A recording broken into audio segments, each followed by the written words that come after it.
Imagine, if you will, a figure, the fool, whose laughter echoes through the silent chambers of our deepest psyche. He dances unburdened at the edge of mortality, as if death were not a grim reaper, but a grave yet gracious partner in a most esoteric ballet. That dance, that very dance reveals what lies veiled inside us all. This fool, in his folly, moves forward with a reckless grace. He is the embodiment of our unconscious folly, of the parts of us that stumble yet persist. In dancing with death, he personifies the meeting with the shadow, the parts we deny, discard, and dread. Yet in this dance there is no brutality, there is recognition. We watch him spin, weaving between life and its cessation. With each twirl he acknowledges mortality, not as enemy, but as potential catalyst. Death speaks in silence, and the fool replies with movement. This is the language of individuation, not resistance, but conversation. Through this revelation we see ourselves, not as shimmering heroes nor tragic victims, but as evolving beings shaped by knowledge of our own ending. This dance is liminal, neither life nor death fully, but precisely in that neither nor space transformation blooms. What seemed terrifying becomes sacred. The fool does not conquer death, he communes with it. And through that communion he is reborn, not unscathed, but wiser. Take from this, when we face our darkest limits, not to avoid, but to engage, we are pulled into a deeper orbit of self. We learn that life and death are not adversaries, but co-authors of our becoming. The figure of the fool stands at the threshold where certainty dissolves, and the solid ground beneath our feet gives way to something altogether less stable. He is a strange companion, this one, clad in symbols of frivolity, yet carrying within him a wisdom that no solemn scholar dares to touch. When the fool encounters death, the meeting is not that of opposites, but of intimates who have known each other across the corridors of eternity. This is not a clash, it is a recognition. They move toward one another not as strangers, but as two halves of an ancient pattern, parts of the same secret rhythm that shapes the arc of existence. In the fool we see the spirit unburdened by the heavy armor of forethought, the soul that dares to step beyond the map, even when the edge of the known world ends in a precipice. He is not unaware of danger, rather, he does not allow danger to dictate his movements. When he dances with death, he acknowledges the inevitable without succumbing to dread. In this way, he becomes the bridge between the naive and the awakened, between life's careless bloom and its inevitable fading. Death, in turn, is not the merciless devourer of myths, but the silent partner who waits without impatience. Death has no need to hunt the fool approaches willingly. This willingness transforms the encounter. Instead of being dragged into darkness, the fool steps into it, hand extended, as if greeting a friend, and in that gesture lies a hidden power, the acceptance that the end is woven into the beginning, that the fall is contained within the leap. Such a dance strips away the illusions that clutch at our hearts. We imagine life as something to be defended at all costs, a fragile spark surrounded by encroaching shadows. Yet the fool shows us another truth, that life's brilliance depends upon its ending, that a flame's beauty is inseparable from the moment it consumes itself. His steps are reckless in appearance, but they move according to a deep rhythm: advance, retreat, turn, bow. This is the choreography of surrender, not as defeat, but as completion. The archetype speaks to a truth embedded in every psyche, that we are drawn to the unknown despite the terror it inspires. Death is the great unknown, and the fool does not approach it with solemn preparation, but with play. This is not ignorance. It is the supreme act of trust. Trust that even in dissolution, something essential endures. Trust that in meeting the void, one is not annihilated, but transformed. Within each of us lies the fool, waiting for the moment when all the careful plans collapse, when the expected path disappears, At that moment, the inner fool steps forward and invites death to dance. It is in such moments, when the ego loosens its grip, that we catch glimpses of what lies beyond the horizon of consciousness. The fool teaches that this meeting need not be a moment of terror. It can be a moment of beauty, of intimacy, of final truth revealed without disguise. In the psychic realm, death is not merely the ending of the body, but the dissolution of the forms we cling to, identities, attachments, illusions of permanence. To dance with death is to allow these to fall away willingly, to give oneself to the transformation without resistance. The fool is the one who can smile in the midst of this shedding, because he knows that what is essential cannot be lost. He may stumble, he may jest, but each misstep becomes a part of the rhythm. We often imagine wisdom as the solemn weighing of choices, the slow accumulation of knowledge. But there is another kind of wisdom, the wisdom that comes when the mind no longer insists on controlling the outcome. The fool embodies this, moving without fear toward the end of all things. His very folly is the key to his liberation, for in abandoning the need to master life, he becomes free to meet death on equal footing. Thus the dance continues in every soul, in every life. The fool steps forward, death receives him, and in their embrace, something eternal passes between them. It is the mystery at the heart of existence that life and death are not enemies, but two faces of the same being, and those who dare to dance, who dare to step into that ancient rhythm, discover that the end is not the negation of life, it is the moment life reveals its deepest truth. There comes a time when the light we have cultivated no longer feels sufficient, when the carefully tended image of ourselves begins to tremble under the weight of something darker pressing from within. This is the moment when the shadow approaches, not as an intruder from without, but as an unacknowledged inhabitant of our own being. It does not knock politely. It emerges in dreams, in sudden irritations, in the impulses we deny are ours. One may try to dismiss it, to force it back into the depths, but the shadow does not vanish simply because we refuse to see it. It waits, it watches, and eventually it stands before us demanding recognition. The confrontation with the shadow is not a pleasant engagement. It is not the polished dialogue of intellects, but a raw encounter with the instincts, fears, and desires we have sought to disown. The shadow carries all that has been exiled from our conscious life, the rejected traits, the unacceptable impulses, the truths that contradict our chosen image. To face it is to admit that we are not solely who we think we are, that the story we tell about ourselves is incomplete. This realization wounds the pride, for the ego wishes to remain pure in its own eyes, yet without this meeting the soul remains divided, half living. One must understand that the shadow is not purely malignant. It is not the devil in disguise, though it can wear his mask. It is composed of energies, drives, and potentials that have been cast aside because they did not fit the narrow corridors of our conscious ideals. In its darkness there is also vitality, creativity, and even love, twisted perhaps by neglect, but not destroyed. When the shadow comes to meet us, it brings both poison and medicine. To reject it outright is to refuse the medicine along with the poison. In dreams, the shadow often appears as an adversary, a threatening figure, or an unwanted companion. Yet these images are not meant to terrify for their own sake. They are mirrors, showing us what we have refused to see. In waking life, the shadow is projected outward. We see in others what we cannot admit in ourselves. The flaws we condemn most fiercely in others often reveal the contours of our own hidden nature.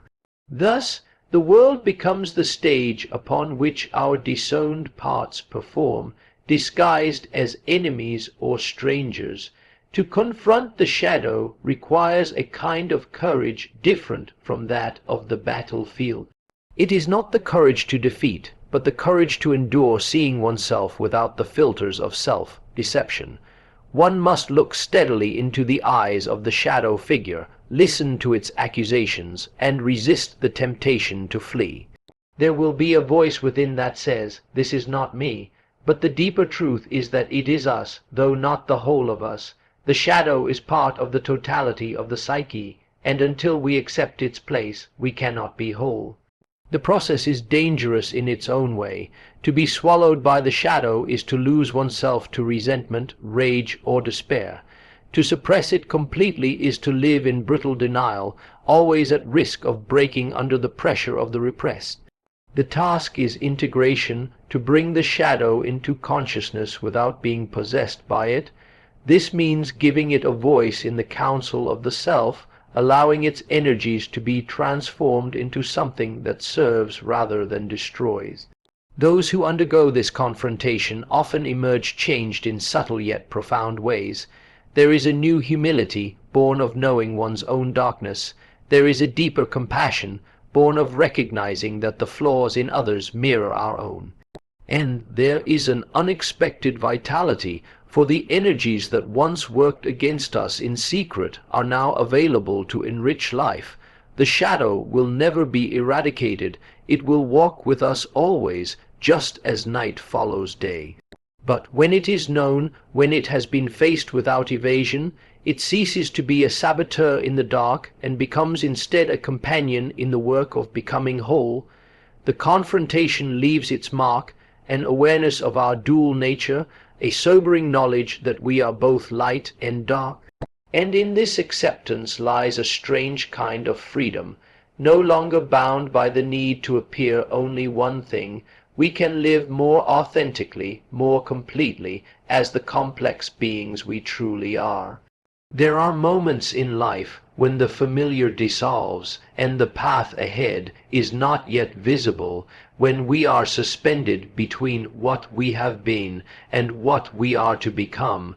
This threshold is a strange and potent territory, neither fully within the old world nor firmly rooted in the new. It is here, in this liminal space, that the deepest transformations take place.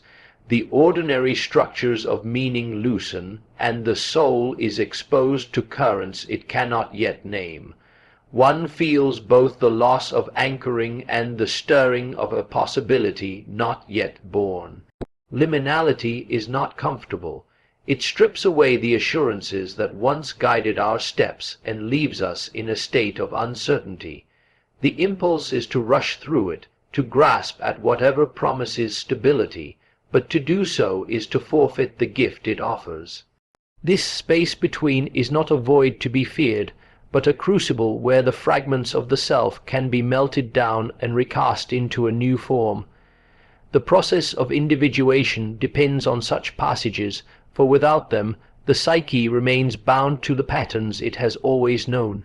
In the liminal state, the boundaries between conscious and unconscious soften. Dreams become vivid, symbols rise unbidden, and strange synchronicities weave themselves into the fabric of daily life. The ego, accustomed to directing the flow, must yield to forces it cannot control. It is a descent into the unknown, a relinquishing of the persona, that crafted mask which once served so well but now hinders growth. Here the old identity begins to dissolve, and with it the attachments and defenses that kept the deeper self at bay. Such transitions are often marked by feelings of disorientation, even despair. One may feel abandoned by the very principles that once gave life order. Yet this is the necessary dismantling of the former structure, for the self that is emerging cannot be built on foundations that belong to a narrower vision. What appears as loss is in truth the making of space for something more whole to take root. The symbols that surface during this time, whether in dreams, art, or sudden insight, are not mere fancies. They are the language of the deeper self, guiding the passage across the threshold. Individuation through liminality demands patience and trust in a process that cannot be hurried. It is an initiation into the larger patterns of the psyche, where the opposites are not annihilated, but brought into relation. The tension between what is passing away and what is being born must be endured until it ripens into a new synthesis. This is not achieved through force of will alone, but through a willingness to remain present in the ambiguity, to let the unknown work upon the soul as water shapes stone. The danger in such a passage is twofold: to retreat into the safety of the old self, clinging to its certainties, or to leap prematurely into a new identity that has not yet been truly integrated. In both cases, the transformation remains incomplete. The liminal stage must be lived through fully, for it is in this suspended state that the deeper layers of the unconscious have their chance to speak, to bring forward the neglected or forgotten aspects of the self. Only when these have been acknowledged and woven into the fabric of consciousness can one step across the threshold with integrity. When the passage is honored, something remarkable occurs. The individual emerges with a sense of wholeness that was not present before. The self that steps forward is not simply the old self adorned with new ideas, but a being shaped by the interplay of light and shadow, conscious and unconscious, known and unknown. There is a quiet authority in such a person, born not of control but of alignment with the deeper order of things. This transformation is not the end of the journey, but a widening of the horizon. Each passage through liminality deepens the relationship to the inner world, and each crossing prepares the way for the next. To undergo such a process is to accept that life will continually draw us into these thresholds, each one an opportunity to shed what no longer serves and to grow into a fuller expression of the self. In embracing this rhythm, one learns that liminality is not merely an interval between certainties, but the very place where the soul's most profound work is done. There is a peculiar wisdom in recognizing that life is most vibrant when it is lived with an awareness of its end. Mortality, when denied, casts a long, cold shadow over the unconscious, shaping our choices in hidden ways. But when brought into the light, it does not rob life of meaning. It gives life its sharpness, its vividness, its urgency. And yet, this truth is only fully grasped when paired with the other great force of the psyche, play. Together, mortality and play form a paradox that can liberate the spirit, to live as if each moment matters absolutely, and yet to hold it lightly enough to dance through it. Play is the language of the soul unburdened. It does not deny the seriousness of existence, but transforms it into something bearable, even beautiful. In play, the rigid structures of duty and fear loosen, allowing the imagination to move freely. When we weave mortality into this playfulness, the result is not frivolity, but a deeper engagement with life. We act, create, and love with a recognition that nothing is permanent, and it is precisely this impermanence that makes each gesture precious. The union of mortality and play requires a shift in perspective. Most live as if death is an intruder, something to be avoided in thought and shunned in feeling. This avoidance drains vitality, for it keeps us in a state of silent resistance to the inevitable.